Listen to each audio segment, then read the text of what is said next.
इसी बीच एक बड़ी खबर आपको बताएं, टीटीपी का पाकिस्तानी सेना पर ताबड़तोड़ हमला देखने को मिला है। टीटीपी ने पिछले 24 घंटे में 16 हमले कर दिए हैं। टीटीपी ने सेना की चौकियों को निशाना बनाया। टीटीपी ने कई पाकिस्तानी सैनिकों को मौत के घाट उतार दिया है। टीटीपी ने उत्तरी वजीरिस्तान में 2 हमले किए हैं बैक टू बैक। 24 घंटे में 16 हमले कर चुका है टीटीपी। लगातार सेना की चौकियों को निशाना बनाया जा रहा है। इससे पहले भी हमने देखा तमाम सैनिकों के व्हीकल्स को निशाना बनाने के बाद ताबड़तोड़ प्रहार लगातार जारी है। इसी बीच टीटीपी के कमांडर ने अब आसिम मुनीर को खुली धमकी भी दे दी है, खुला चैलेंज भी दे दिया है।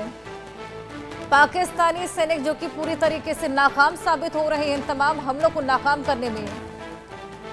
आए दिन पाकिस्तानी सैनिकों को खदेड़ा जा रहा है। प्रचंड प्रहार लगातार टीटीपी बरसा रहा है। न केवल टीटीपी लेकिन इसी बीच बीएलए भी लगातार प्रहार बरसा रहा है। कई तरफा घिरा हुआ पाकिस्तान नजर आ रहा है क्योंकि बलूचिस्तान के लोग लगातार अलग होने की मांग कर रहे हैं। खैबर पख्तूनख्वा के लोग सड़कों पर उतर आए हैं, आंदोलन कर रहे हैं, आवाज बुलंद कर रहे हैं। इसी बीच अब पीओके में भी विद्रोह की आग धधकती हुई नजर आई। अब टीटीपी हमलावर है, बीएलए हमलावर है। कई तरफा घिरा हुआ है पाकिस्तान, खंड खंड होने की कगार पर। इस बीच टीटीपी की ओर से लगातार ये बेहद बड़े हमले, वजीरिस्तान में 2 बड़े हमले किए गए हैं। 24 घंटे के भीतर 16 हमले कर दिए गए हैं।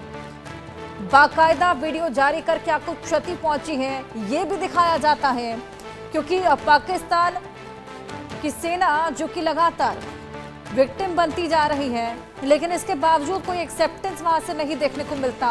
कभी कोई क्षति उनको पहुंचती ही नहीं, ऐसा उनका कहना। लेकिन कितनी क्षति पहुंची है इसको सबूत के तौर पर हमेशा से ही टीटीपी और बीएलए दिखाते हुए नजर आए हैं। क्या कुछ खामियाजा पाकिस्तानी सैनिक भुगतते हैं, ये बाकायदा वीडियो जारी कर दिखाया जाता है। टीटीपी का पाकिस्तानी सेना पर यह बेहद बड़ा हमला। अब टीटीपी के कमांडर तो खुली चुनौती भी दे चुके हैं आसिम मुनीर को।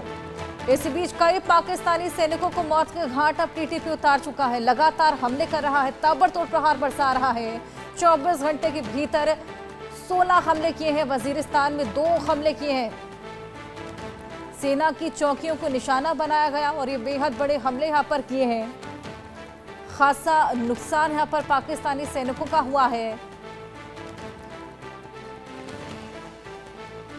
ये बेहद बड़ा हमला टीटीपी द्वारा।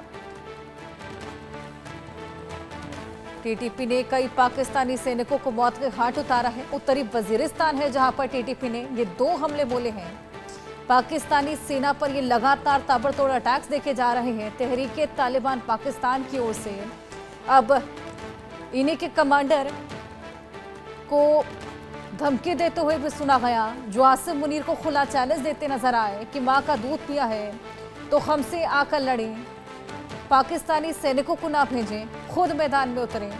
आइए और जानकारी इसको लेकर ले अजय जांडियाल हमारे सहयोगी हमारे साथ जुड़ गए हैं। अजय, लगातार ये प्रहार टीटीपी बरसा रहा है, कई तरफा घिरा हुआ है पाकिस्तान। ना केवल टीटीपी लेकिन बीएलए और खैबर पख्तूनख्वा के लोग हो गए, पीओके में विद्रोह की आग है। इसी बीच हमने देखा कि टीटीपी के कमांडर तो खुला चैलेंज देते हुए भी नजर आए हैं आसिम मुनीर को। देखिए, बिल्कुल जिस तरीके से तहरीके तालिबान पाकिस्तान ने चैलेंज किया था, उसके बाद टीटीपी के हमले जो हैं और बढ़ गए हैं। पिछले 24 घंटों में 16 हमले किए हैं तहरीके तालिबान पाकिस्तान ने अलग अलग इलाकों में। और खासतौर पे जो हमले किए गए हैं उन हमलों में टीटीपी की तरफ से साफ कहा गया है कि वो किसी भी तरीके से पाकिस्तानी सेना को जो है वो बख्शेंगे नहीं और उस पर हमलों के सिलसिले को जो है वो तेज करेंगे। जो जानकारियां हैं उसके मुताबिक आपको बता दूं कि ऐसा कोई, चाहे वो नॉर्थ का है या साउथ वजीरिस्तान का इलाका है, कोई इलाका नहीं छोड़ा है जहां पर टीटीपी ने हमले नहीं किए। और उन सेना के कैंप से लेकर उनके काफिलों तक को निशाना बनाया है। कई जगह पर जो नुकसान पाकिस्तानी सेना को जो उठाना पड़ा है, इसमें 4 से 5 पाकिस्तानी सैनिक मारे गए हैं। कई जगह से इन्होंने हथियार लूटे हैं और कई चौकियां जो हैं उनको पूरे तरीके से तबाह किया है। ये अपने आप में बताता है कि जो चैलेंज दिया गया था, उस चैलेंज के साथ साथ जो कार्रवाइयां हैं वो टीटीपी ने अब काफी तेज कर दी हैं। बिल्कुल, लगातार ये हमले तेज कर दिए हैं। और उत्तरी वजीरिस्तान में अजय ये हमला देखा गया है जहां पर 2 बैक टू बैक हमले, किस तरीके से ये टारगेट किया गया है? देखिए, बिल्कुल जिस तरीके से ये हमले हुए हैं उससे साफ है कि उत्तरी वजीरिस्तान का इलाका हो या उसके आसपास साउथ वजीरिस्तान का इलाका की बात की जाए, इन तमाम इलाकों में जो है वो टीटीपी ने हमले किए हैं। दरअसल टीटीपी ने के कमांडो जो हैं उनकी तरफ से पहले ही इस चीज को लेकर कहा गया था कि वो अपने जो हमले हैं उनको तेज करेंगे और उसी का नतीजा है कि अब ये हमले हुए हैं। दरअसल टीटीपी हर रोज जो है इसी तरह से हमले कर रहा है। कल 11 हमले किए गए थे और आज इस ताजा मामले में 24 घंटे में जो हमले किए गए हैं उनकी तादाद जो है और बढ़ गई है, जिससे साफ नजर आता है कि किस तरीके से टीटीपी जो है वो हमलावर है और पाकिस्तानी सेना, पाकिस्तानी जो सरकार है, उनके जो लोग हैं उनको साफ विफल भी यहाँ पर नजर आ रही है। जी, आप इस खबर पर नजर बनाए रखिएगा। फिलहाल बहुत शुक्रिया।